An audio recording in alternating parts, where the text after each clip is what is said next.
राधिका जी ने अपने दोनों बच्चों को बड़ी ही कठिनाइयों से पाला था। उनके बेटे पवन को वो एक एक पल आज भी याद था। वो कैसे भूल सकता था वो दिन जब उसकी माँ बड़ी कठिनाइयों से 2 वक्त की रोटी जुटा पाती थी। अपने जीवन काल में उसके पिता ने घर के सामान के लिए इतना कर्ज ले लिया था कि पीएफ में से कुछ बचा ही नहीं था।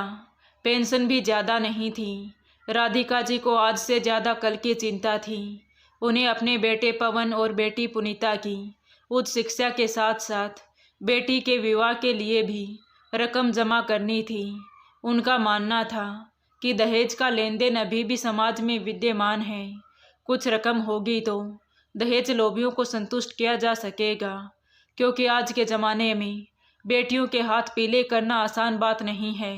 बड़े प्रयत्न के बाद राधिका जी को एक स्कूल में अध्यापिका की नौकरी मिल गई, पर वेतन इतना ही था कि घर का खर्चा ही चल पाता था। लेकिन इतना फ़ायदा ज़रूर हुआ कि अध्यापिका की संतान होने के कारण उनके दोनों बच्चों को आसानी से स्कूल में दाखिला मिल गया। राधिका जी ने उनकी देखभाल में कोई कमी नहीं होने दी। आवश्यकता का सभी सामान उन्हें उपलब्ध कराने की उन्होंने कोशिश की, इसलिए उन्होंने ट्यूशन भी पढ़ाया। दोनों बच्चों ने भी माँ के विश्वास को भंग नहीं होने दिया। बच्चों को अपने अपने सपने पूरे करते देख राधिका जी को सुकून तो मिला, पर मन ही मन उन्हें ये डर भी सताने लगा कि कहीं बच्चे अपनी युवा पीढ़ी में इतने मस्त ना हो जाएं कि उन्हें अनदेखा करने लगें। अब वो उनके प्रति ज़्यादा ही चिंतित रहने लगी थी।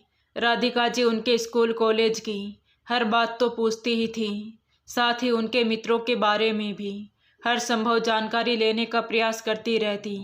पवन और पुनीता ने कभी उनकी इस बात का बुरा नहीं माना, क्योंकि उन्हें लगता था कि माँ का अतिशय प्रेम ही उनसे ये सब करवा रहा है, और अगर माँ को उनकी चिंता नहीं होगी तो फिर किसको होगी। राधिका जी की खुशी का कोई ठिकाना ना रहा जब उनके बेटे पवन की इंजीनियरिंग की पढ़ाई पूरी होते ही उसके एक मल्टीनेशनल कंपनी में नौकरी लग गई। पुनीता का कोर्स भी पूरा होने वाला था तो राधिका जी ने उसके विवाह की बात चलानी प्रारंभ कर दी थी, जबकि उनकी बेटी पुनीता अभी विवाह नहीं करना चाहती थी। वो रिसर्च कर अपना करियर बनाना चाहती थी। उसने जब अपनी माँ के सामने अपना पक्ष रखा तो राधिका जी ने यह कहकर अनसुना कर दिया कि उन्हें प्रयास करने दो। ये कोई आवश्यक नहीं है कि तुरंत अच्छा रिश्ता मिल ही जाएगा, लेकिन संयोग से उन्हें पहली बार में ही अच्छा परिवार मिल गया। पुनीता के मना करने के बावजूद भी राधिका जी ने अपने अधिकार का प्रयोग कर उस पर विवाह के लिए दबाव बनाया, तो पवन ने अपनी बहन पुनीता का साथ देना चाहा, लेकिन राधिका जी ने उससे कहा कि मुझे अपनी एक जिम्मेदारी पूरी कर लेने दो। मैं कुछ गलत नहीं कर रही हूँ, तुम स्वयं जाकर लड़के से मिल लेना। अगर कुछ कमी लगे तो बता देना, मैं अपना निर्णय बदल दूंगी। और जहाँ तक पुनीता की पढ़ाई का सवाल है तो वो शादी के बाद भी कर सकती हैं। माँ की बात से सहमत होकर पवन अपनी बहन के होने वाले मंगेतर मोहित को देखने गया तो उसमें उसे कोई भी कमी नज़र नहीं आई। आकर्षक व्यक्तित्व होने के साथ ही वो अच्छे खाते पीते घर से था, कमा भी अच्छा रहा था। वो एक इंजीनियरिंग कॉलेज में लेक्चरर था। उसकी माँ ने जैसे दिन देखे थे, जैसा जीवन जिया था, उसके अनुसार पवन को उनका सोचना गलत भी नहीं लग रहा था, क्योंकि वो एक माँ है और हर एक माँ की इच्छा होती है कि उनके बच्चे जीवन में जल्दी स्थायित्व प्राप्त कर लें। आखिर वो पुनीता को मनाने में कामयाब हो गया। पुनीता और मोहित का विवाह धूमधाम से हो गया। पुनीता के विवाह के उत्तरदायित्व से मुक्त होकर राधिका जी कुछ दिनों की छुट्टी लेकर अपने बेटे पवन के पास आ गई। एक दिन बातों ही बातों में पवन ने अपने मन की बात राधिका जी के सामने रखते हुए कहा, माँ, अब आपकी सारी जिम्मेदारियां समाप्त हो गई हैं, तो अब नौकरी करने की क्या आवश्यकता है। अब आप यहीं मेरे साथ रहो। बेटे के मुख से ये बात सुनकर राधिका जी भाव विभोर हो गई। आखिर इससे अधिक एक माँ को और क्या चाहिए। उन्होंने त्यागपत्र भेज दिया और कुछ दिनों में ही वो अपने पुश्तैनी घर को किराए पर उठाकर और वहाँ से कुछ आवश्यक सामान लेकर अपने बेटे पवन के पास आ गई। तो पवन ने भी आज्ञाकारी पुत्र की तरह माँ का कर्ज उतारने में कोई कसर नहीं छोड़ी। घर के खर्चे के पूरे पैसे माँ को लाकर दे देता। हर जगह अपनी माँ को साथ लेकर जाता। उनकी हर इच्छा पूरी करने का हर संभव प्रयत्न करता। लेकिन धीरे धीरे बेटे की जिंदगी में राधिका जी की दखल अंदाजी बढ़ती ही चली गई। वो उससे एक एक पैसे का हिसाब लेने लगी। अगर वो कभी अपने दोस्तों के साथ रेस्टोरेंट में चला जाता तो राधिका जी कहती, बेटा फिजूल खर्ची उचित नहीं है, आज की बचत कल काम आएगी। राधिका जी अपने जीवन का अनुभव बांट रही थी, पर ये नहीं समझ पा रही थी कि उनका बेटा अब बड़ा हो गया है, उसकी भी कुछ आवश्यकताएं हैं, इच्छाएं हैं। दिन में 3-4 बार वो उसे फ़ोन करती। रात को अगर पवन को आने में देर हो जाती तो 10 तरह के सवाल करती। इसलिए वो अपने दोस्तों की पार्टी में भी सम्मिलित नहीं हो पाता था। राधिका जी की झुंझलाहट तब और बढ़ जाती जब देर रात तक उसे ऑफिस में रुकना पड़ता और राधिका जी को लगता कि वो अपने दोस्तों के साथ घूमकर आ रहा है। उनके तरह तरह के प्रश्न पवन को क्रोध से भर देते थे, विशेषतया तब जब राधिका जी घुमा फिरा कर ये जानने का प्रयत्न करती कि उसके दोस्तों में कोई लड़की तो नहीं है। उनका आशय समझकर भी वो उन्हें कुछ नहीं कह पाता था और माँ का अपने प्रति अतिशय प्रेम और चिंता समझकर उनकी बात को टालने की कोशिश करने लगता। माँ का उसकी जिंदगी में दखल और माँ के प्रति उसका अतिशय झुकाव भांप कर उसके दोस्तों ने उसका मजाक बनाना प्रारंभ कर दिया। कोई कहता, यार तू क्या अभी बच्चा है, कब तक माँ का आंचल पकड़कर घूमता रहेगा, आंचल छोड़कर मर्द बन, कुछ निर्णय तो तू अपने आप भी ले ले। दोस्तों की बातें सुनकर पवन का आत्मसम्मान डगमगाता था। स्वाभिमान को चोट लगती पर चुप रह जाता। अब उसे लगने लगा था कि एक माँ का अपने बच्चों के प्रति प्यार स्वाभाविक है, पर उसकी सीमा रेखा भी होनी चाहिए। बच्चों को एक स्पेस मिलना चाहिए, कम से कम उन्हें इस बात की छूट देनी चाहिए कि वो कुछ समय अपने हम उम्र दोस्तों के साथ बिता सके। आज भी उसके मन में माँ का स्थान सर्वोपरि है। आखिर माँ ही तो है जिन्होंने न केवल उसे जिंदगी दी, उसे इस मुकाम तक पहुँचाने में कितने ही कष्ट सहे, लेकिन फिर भी मन में तरह तरह के सवाल और शंकाएं क्यों। 1-2 साल ऐसे ही बीत गए। उसके लगभग सभी दोस्तों की शादी हो गई। वे अक्सर पवन से कहते, यार कब मिठाई खिला रहा है, तो वो भी मुस्कुराकर कह देता, मुझे आज़ादी प्यारी है, अभी मैं बंधन में नहीं बंधना चाहता। वो और क्या कहता उन्हें, अपनी बात रखने के लिए उल्टा उन्हें ही चिढ़ा देता था। इस बीच कई रिश्ते आए, पर राधिका जी को कोई लड़की पसंद नहीं आई। कहीं परिवार अच्छा नहीं तो कहीं लड़की। अगर सब कुछ ठीक रहा तो लेन देन के मसले पर बात टूट जाती। ये सब देखकर पवन को समझ नहीं आ रहा था कि माँ ऐसा क्यों कर रही है। जिस दहेज की समस्या से वो उसकी बहन पुनीता के समय त्रस्त थी, वही दहेज का लालच अब उनमें कैसे समा गया। एक रिश्ता तो पवन की कंपनी में ही काम कर रही एक लड़की का आया था। लड़की के माता पिता इस रिश्ते के लिए इसलिए ज़्यादा उत्सुक थे क्योंकि उन्हें लगता था कि दोनों के एक ही कंपनी में काम करने से वो एक दूसरे की समस्याओं को अच्छी तरह समझ पाएंगे। लेकिन राधिका जी को वो लड़की ही पसंद नहीं आई। पवन ने जब उन्हें कुछ कहना चाहा तो राधिका जी ने उसे ये कहकर चुप करा दिया कि तू अभी बच्चा है, शादी विवाह ऐसे ही नहीं हो जाते, बहुत कुछ देखना और सोचना पड़ता है। उसके आंखें कितनी छोटी हैं, अगर उससे तेरा विवाह हो गया तो आगे की सारी पीढ़ियां छोटी आंख लेकर आएंगी। पवन ने कभी माँ की बात नहीं काटी थी, तब उनसे कैसे कहता कि उसे तो उस लड़की का रंग रूप, सूरत सीरत सब ठीक ही लग रहा है, आंखें भी छोटी तो नहीं हैं जैसा माँ कह रही है। वो मन ही मन बड़बड़ाया कि पता नहीं माँ ने बहू के रूप में कैसी लड़की मन में बसा रखी है। अब वो क्यों बोल रही है कि हर लड़की सर्वगुण संपन्न नहीं होती। उस दिन वो बहुत ही निराश हुआ था। उसे अपना एक सपना टूटता हुआ महसूस हो रहा था, पर राधिका जी के खिलाफ जाकर कुछ कहने या करने का सवाल ही पैदा नहीं होता था। वो सब कुछ सहन कर सकता था, पर माँ की आंखों में आंसू नहीं। दिन ऐसे ही बीतने लगे। कुछ दिन बाद बच्चों के स्कूलों की छुट्टियां हो गई थी। राधिका जी ने अपनी बेटी पुनीता को छुट्टियों में अपने पास बुला लिया तो उसे भी लगा कि चलो अच्छा है, दिल दिमाग पर छाई निरस्ता से मुक्ति मिल जाएगी। पुनीता के आते ही घर में रौनक आ गई। उसका 2 वर्षीय बेटा मोनू तो पवन को छोड़ता ही नहीं था। मामा, हमें ये चाहिए, हमें वो चाहिए। वो पूरे दिन पवन के पीछे पड़ा रहता और वो भी उसकी डिमांड पूरी करते करते थकता नहीं था। भैया, कब तक यूं ही अकेले रहोगे? अब तो भाभी ले आओ। आखिर माँ कब तक तुम्हारी गृहस्थी संभालती रहेगी? इन्हें भी तो आराम चाहिए। एक दिन पुनीता ने बातों ही बातों में पवन से कह ही दिया तो पवन कुछ कहता उससे पहले ही राधिका जी ने कहा, कोई लड़की पसंद आए तब ना, शादी कोई गुड्डे गुड़ियों का खेल तो है नहीं जो किसी से भी कर दें।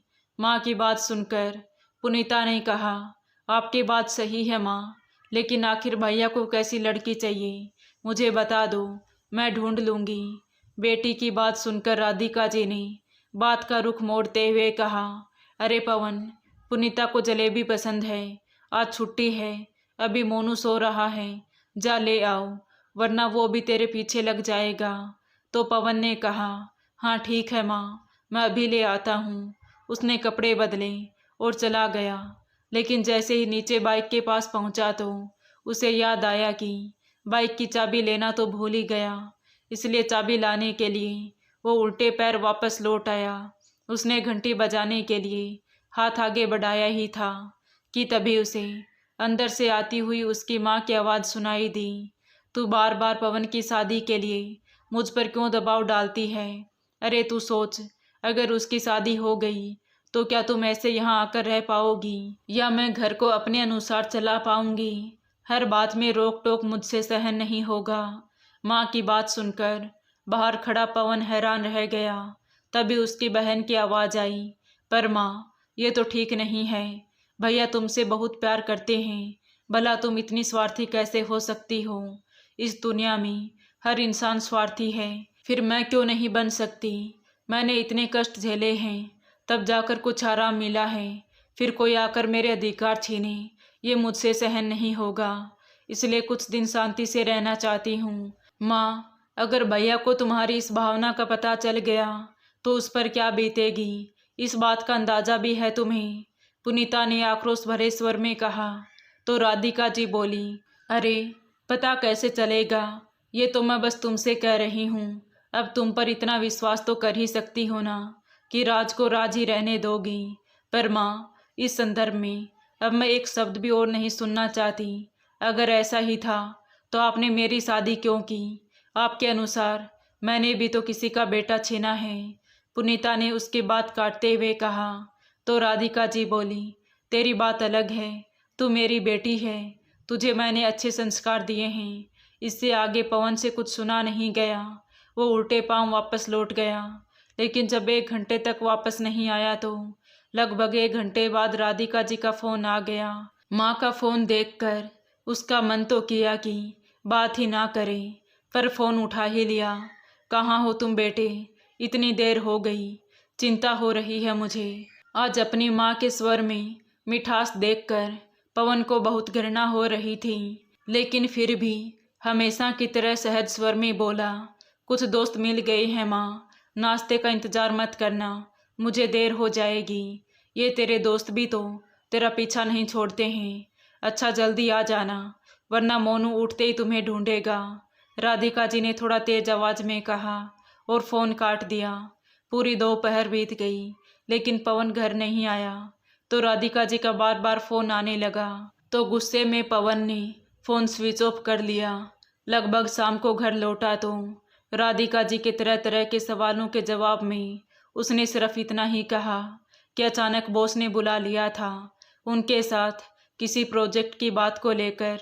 आज थोड़ी गहमा गहमी हो गई, इसलिए प्लीज़ मुझे अकेला छोड़ दीजिए, बहुत थक गया हूँ मैं। इतना कहकर वो अपने कमरे में चला गया और कमरा बंद कर लिया। इधर राधिका जी चुपचाप खड़ी हैरानी से उसे देखती रही और सोचने लगी कि पता नहीं क्या हो गया है इसे। आज से पहले तो इसने ऐसा कभी नहीं किया। वो धीरे से बुदबुदाई तो पास में खड़ी उनकी बेटी पुनीता ने कहा, भैया कह रहे थे ना कि बॉस से कुछ गहमा गहमी हो गई, हो सकता है कुछ ऑफिस की परेशानी हो। अरे अगर कुछ परेशानी भी है तो ऐसे कमरे में बंद करके बैठने से थोड़ी ही हल हो जाएगी। आज तक तो हर परेशानी मुझे शेयर करता था, फिर आज ऐसा क्या हो गया। तभी अचानक उन्हें सुबह वाली बात याद आ गई और बोली, पुनीता कहीं उसने हमारी वो बातें तो नहीं सुन ली। माँ तुम भी ना, न जाने क्या क्या सोचती रहती हो। पुनीता ने कहा तो वो चुप हो गई, पर उसे अभी भी बेटे के व्यवहार में बदलाव नजर आ रहा था। कुछ देर बाद वो दोनों माँ बेटी पवन को खाने के लिए बुलाने आई, पर उसने कह दिया कि मुझे भूख नहीं है, मैंने उनके साथ ही खा लिया था। पवन जानता था कि उसके इस व्यवहार से माँ और दीदी दोनों आहत होंगी, पर वो अपने आहत मन का क्या करे। उसका भी तो मन आहत हुआ था। मन नहीं लगा तो वो अपनी किताबें लेकर बैठ गया। वैसे भी किताबें उसकी सदा से साथी रही थी। जब भी मन भटकता था तो वो किताब लेकर बैठ जाता, जिससे मन का तनाव तो दूर हो ही जाता, साथ ही मन को शांति भी मिल जाती। किताब पढ़ते पढ़ते अचानक उसकी निगाहें फिर से उन पंक्तियों पर पड़ी जो सुबह अपनी माँ के मुख से सुनी थी। वो सोचने लगा, तो क्या अब माँ के प्रेम में स्वार्थ आ गया है, जिससे उनमें अनचाहा डर पैदा हो गया है। परिस्थितियों पर नज़र डाली तो उसे लगा माँ का डर गलत नहीं है, पर उनका सोचना तो गलत है। उन्हें ये क्यों लगने लगा है कि कोई दूसरा आकर उनसे उनका अधिकार छीन लेगा। अगर वो अपना निस्वार्थ प्रेम बनाए रखती है तो अधिकार छीनेगा नहीं, वरन उसमें खुशियाँ ही बढ़ेंगी। अगर मैं उनका सम्मान करता हूँ, उनकी हर इच्छा का पालन करता हूँ, तो क्या उनका कर्तव्य नहीं बनता कि वो भी अपने बेटे की इच्छा का सम्मान करें। मुझे बांध कर रखने की बजाय थोड़ी स्वतंत्रता दें। अगर माँ मेरे विवाह का प्रयास नहीं चाहती तो मैं स्वयं प्रयास करूँगा। आखिर मेरी भी कुछ इच्छाएं हैं, मैं कर्तव्य के साथ अधिकार भी चाहता हूँ। माँ को मुझे मेरे अधिकार देने ही होंगे। मैं पुनीता दीदी से बात करूँगा, अगर उसने साथ दिया तो ठीक है, वरना मर्यादा लांघनी ही पड़ेगी। आखिर जब बुजुर्ग अपने ही अंश की भावनाओं को न समझना चाहें तो बच्चों को मर्यादा लांघनी ही पड़ती है। इस विचार ने उसके मन में उथल पुथल मचा दी। उसने घड़ी की ओर देखा तो 12 बज रहे थे। वो सोने की कोशिश करने लगा। 6 महीने ऐसे ही बीत गए और एक दिन पवन ने अपनी बहन की सहमति पाकर उसने अपनी उसी पसंद की लड़की पूजा से कोर्ट में शादी कर ली, जो कि उसकी माँ राधिका जी ने उसे ठुकरा दी थी। कोर्ट से शादी कर कर वो लोग सीधा घर पहुँचे तो पवन की बहन पुनीता ने कार से उतरते हुए कहा, भैया आप भाभी को लेकर पहुँचो, तब तक मैं आरती का थाल सजाती हूँ। वो जैसे ही घर के दरवाजे पर पहुँची तो राधिका जी ने अचानक उसे सामने देखकर हैरानी से कहा, अरे पुनीता, तू अचानक कोई सूचना भी नहीं दी। दामाद जी और मोनू कहाँ हैं? उन्होंने दरवाज़ा खोलते हुए कहा। तो पुनीता बोली, वो भी आ रही हैं माँ, पर अभी आप आरती का थाल सजाओ, भैया भाभी को लेकर आ रही हैं। बेटी के मुंह से भाभी का नाम सुनकर राधिका जी हैरानी से उसकी ओर देखते हुए बोली, ये तू क्या कह रही है?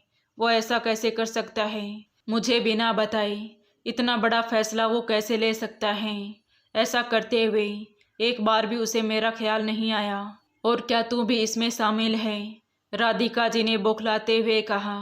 तो पुनीता बोली, हाँ माँ, मैं भी भैया के साथ हूँ, और अगर तुम भी अपना सम्मान बनाए रखना चाहती हो तो तुम भी खुशी खुशी बहू का स्वागत करो। मैं आरती का थाल सजाती हूँ, और हाँ, अभी तुरंत 5 सितारा होटल के लिए निकलना है। कोर्ट मैरिज हो चुकी है, पर समाज की मोहर लगाने के लिए वहाँ हमें रिसेप्शन के साथ ये विवाह की रस्में भी पूरी करनी हैं। कार्ड बट चुके हैं, थोड़ी देर में मेहमान भी आने प्रारंभ हो जाएंगे, इसलिए अब तुम भी अपना कोई हंगामा खड़ा मत करना। जितनी तेजी से पुनीता का मुंह चल रहा था, उतनी तेजी से उसके हाथ भी चल रहे थे। पर वो लड़की कौन है? उसका परिवार कैसा है? क्रोध पर काबू पाते हुए राधिका जी ने पूछा। तो पुनीता ने कहा कि लड़की से तुम पहले ही मिल चुकी हो माँ, भैया के साथ ही काम करती है। क्या ये वही लड़की है? हाँ माँ, ये वही लड़की है जो आपको उसकी आंखें छोटी नजर आई थी, पर मुझे वो बहुत ही सुलझी और व्यवहारिक लड़की लगी। और सबसे बड़ी बात, वो भैया की पसंद है। पुनीता ने उनकी बात काटते हुए कहा। तो राधिका जी बोली, शादी से पहले तो हर लड़की सुलझी हुई नजर आती है। देखो माँ, अगर अभी तुमने अपना रवैया नहीं बदला तो मेरी बात याद रखना, घाटे में तुम ही रहोगी। बच्चे बड़ों से सिर्फ आशीर्वाद चाहते हैं, उसके बदले में बड़े उनको सम्मान देते हैं। अगर उन्हें आशीर्वाद की जगह ताने और उल्हाने मिलते रहे तो बड़े भी उनसे सम्मान की आशा न रखें। वैसे भी तुम्हारे रुख के कारण ही हमें अनचाहे तरीके से ये फैसला लेना पड़ा।